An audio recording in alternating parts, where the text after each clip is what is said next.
ম্যালেরিয়ার প্রাদুর্ভাব বাড়ছে আলিপুরদুয়ার ২ নম্বর ব্লকে। ইতিমধ্যে জ্বরের উপসর্গ নিয়ে মৃত্যু হয়েছে এক কিশোরের। তার ম্যালেরিয়া রয়েছে কিনা তা খতিয়ে দেখছে স্বাস্থ্য দফতরের বিশেষ টিম।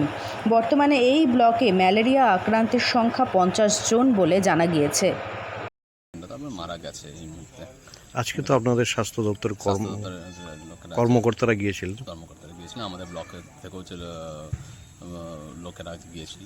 ঠিক আছে, এখন তো আমরা শুরু করেছি, এখনও আমাদের রিপোর্ট সেভাবে তৈরি হয়নি। আমরা আজ থেকে স্টার্ট করে দিয়েছি। ঠিক আছে, এছাড়াও যে অঞ্চলে মানে ওই ওর বাড়ির বা ওই দিকটার বানিয়ে ওই অঞ্চলে সম্বলপুর ওই অঞ্চলে আমরা মাস কালেকশন সার্ভে মানে মাস ফিভার সার্ভে কালেকশন সার্ভে করা স্টার্ট করে দিয়েছি।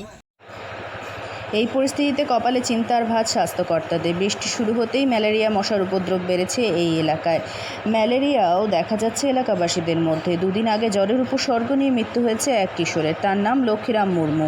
তিনি যশোডাঙ্গা গ্রামীণ হাসপাতালে ভর্তি ছিলেন। শামুকতলা গ্রাম পঞ্চায়েতের অন্তর্গত সম্বলপুর গ্রামের বাসিন্দা লক্ষ্মীরাম বেশ কিছুদিন ধরে জ্বরে ভুগছিলেন। জ্বর না কমায় তাকে ভর্তি করা হয়েছিল গ্রামীণ হাসপাতালে। যদিও তার রক্ত পরীক্ষা সে সময় হয়েছিল, কিন্তু ম্যালেরিয়ার কোনো জীবাণু পাওয়া যায়নি।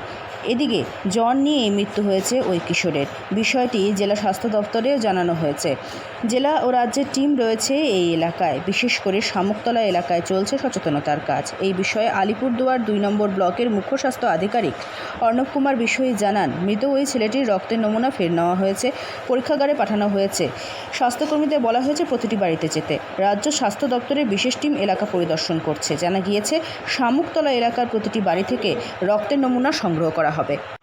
আলিপুরদুয়ার থেকে অনন্যা দের রিপোর্ট, লোকাল 18 বাংলা।